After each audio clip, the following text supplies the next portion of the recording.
ला ला ला ला ला ला ला ला।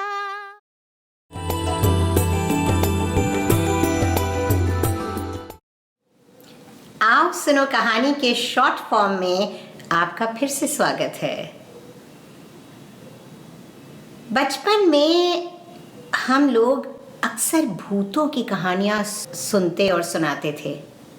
TV था नहीं, Netflix थी नहीं, तो कई बार जाड़े की ठंडी रातों में जब अंधेरा जल्दी हो जाता था और कभी कभी बाहर कोहरा भी होता था, उस समय परिवार और मित्रों के साथ बैठकर बचपन में सुनी हुई वो भूतों की कहानियाँ मुझे आज भी याद हैं और उनका बड़ा असर होता था। हमें लगता था कि वाकई ऐसा कुछ हो सकता है, कहीं भी कभी भी यहाँ भी हो सकता है।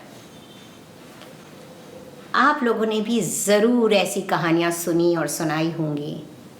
मंकी ब्रिज का मूंगफली वाला, कब्रिस्तान में रात गुजारना, या फिर किसी भूतिया डाक बंगले में रहना जहाँ रात को कोई आपका कंबल धीरे धीरे खींचता है। कोई भूत, कोई प्रेत, कोई भटकती हुई आत्मा। तो आज मैं आपके लिए ऐसे ही कुछ भटकती आत्माओं और भूत की कहानी लेकर आई हूँ, लेकिन ये घटनाएं सच्ची हैं। अमूमन लोग कहते हैं कि हम भूत प्रेत पर विश्वास नहीं करते, इसका कोई ठोस वैज्ञानिक सबूत नहीं है। किंतु ये तब तक ही कहा जा सकता है जब तक आपका किसी परालौकिक शक्ति से आमना सामना ना हुआ हो। जिन लोगों को ऐसे अनुभव हुए हैं, भूतों के बारे में उनकी राय चाहे जो भी रही हो, सिर्फ एक ऐसा खौफनाक अनुभव उन्हें हिला देने के लिए काफ़ी होता है। तो आइए सुनिए ऐसी ही कुछ डरावनी और सच्ची कहानियाँ। गुजरात के गोंडल शहर में रहने वाले अनंत पेशे से शिक्षक थे। स्कूल में काफ़ी लोकप्रिय भी थे और स्कूल में पढ़ाने के बाद वो बच्चों को अपने घर पे ट्यूशन भी पढ़ाते थे। अब तो उनकी शादी हो चुकी है, पर जब वो कुंवारे थे तब उन्हें अपने किराए के घर में एक बेहद भयानक अनुभव हुआ था। एक शाम जब वो अपनी आराम कुर्सी पर बैठकर सुस्ता रहे थे, तभी अचानक उनकी अलमारी का दरवाजा अपने आप धड़ाक से खुल गया। इस आवाज से वो चौंक गए। वो बहुत डर गए क्योंकि घर पर भी अकेले ही रहते थे और उस शाम वहां हवा भी बिल्कुल नहीं चल रही थी। उन्होंने उठकर दरवाजा बंद किया और फिर कुर्सी की तरफ जाने के लिए मुड़े ही थे कि ठिठक गए। उन्हें लगा जैसे किसी ने उनका नाम पुकारा और आवाज अलमारी के अंदर से आ रही थी। डर के मारे अनंत के पसीने छूट गए और वो बुरी तरह कांपने लगे। डरते डरते उन्होंने पीछे मुड़कर देखा तो अलमारी का दरवाजा धीरे धीरे हिल रहा था, जैसे कि अंदर से उसे कोई धक्का दे रहा हो। खौफ के मारे कांपते हुए अनंत थोड़ी देर ये अजीब नजारा देखते रहे। तभी अचानक अलमारी से गाढ़ा काला धुआं बाहर आने लगा। अनंत की चीख निकल गई और वो दौड़कर घर के बाहर आ गए और आसपास के पड़ोसियों को आवाजें दी और अपनी बात बताने लगे। अनंत के पड़ोसी उनके साथ घर में दाखिल हुए और उन सब ने वहां जो देखा उसे देखकर उन सब के होश उड़ गए। कमरे की छत पूरी तरह से काली पड़ चुकी थी। अलमारी के दोनों दरवाजे उखड़े हुए थे और सारा सामान नीचे जमीन पर बिखरा हुआ था। लोग कुछ समझ पाते इससे पहले ही वो अलमारी धड़ाम से जमीन पर आ गिरी। अनंत के साथ साथ अब सभी लोग इस भुतहा अनुभव से घबरा गए और बाहर की तरफ भागे। कुछ लोगों को भागते भागते एक चीख सुनाई दी, चले जाओ सब। किसी ने पीछे मुड़कर देखने की हिम्मत नहीं की। इस खौफनाक अनुभव के कारण अनंत बुरी तरह बीमार पड़ गए और कुछ दिन के लिए अपने गांव पर अपने माता पिता के पास लौट गए।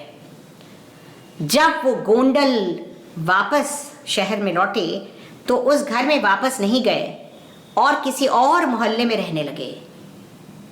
मोहल्ले में रहने वाले बुजुर्गों से पता चला कि वो मकान अंग्रेजों के ज़माने की बनी एक हवेली को तोड़कर बनाया गया था।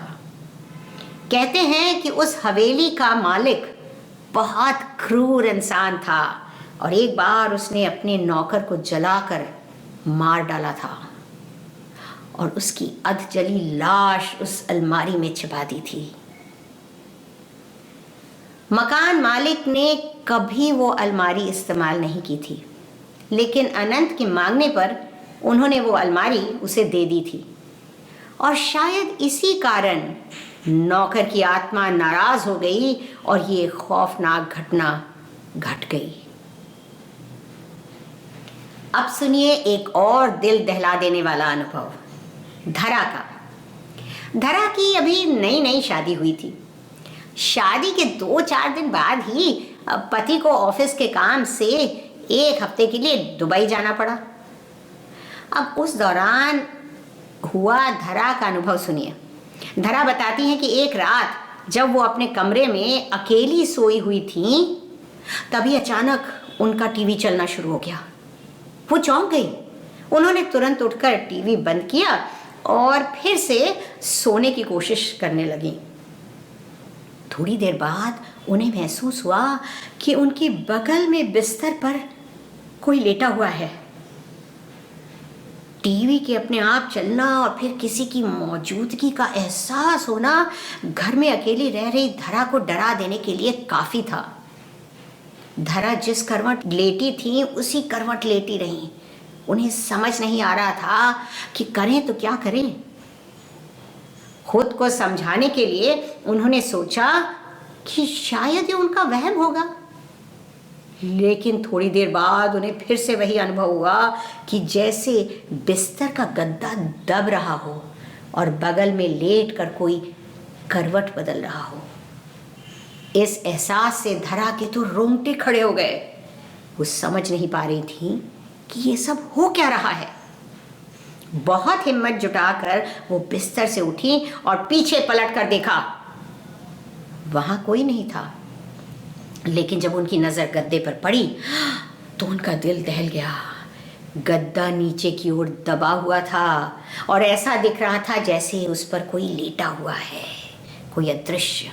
वो चिल्लाना चाहती थी पर खौफ और डर के मारे उनके हलक से आवाज तक नहीं निकली। अब तक उनके दिल की धड़कन काफी तेज हो गई थी।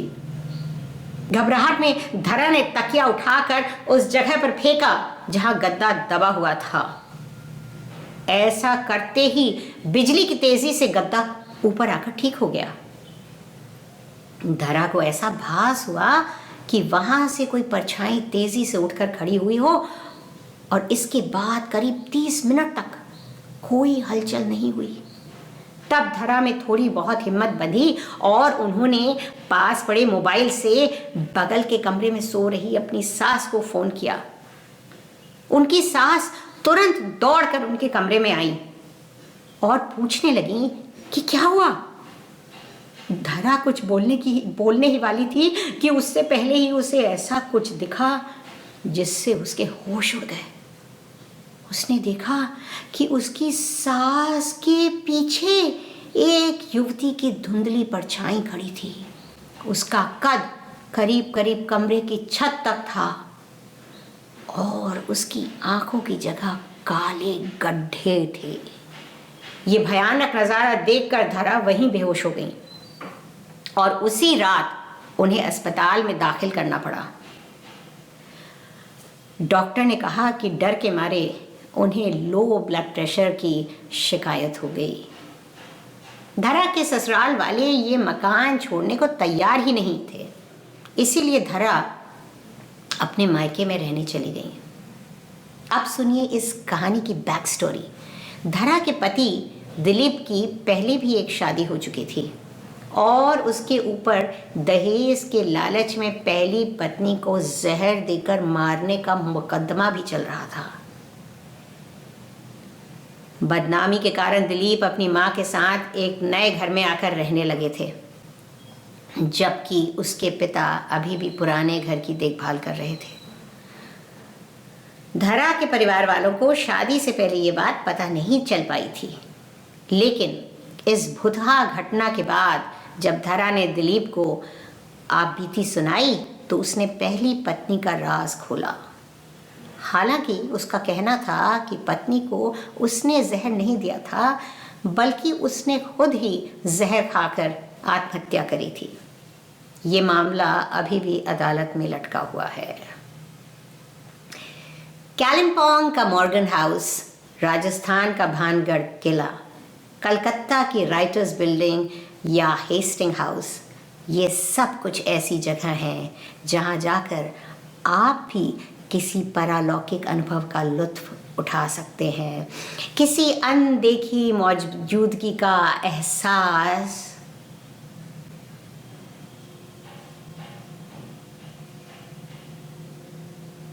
क्या मेरे पीछे कोई खड़ा है?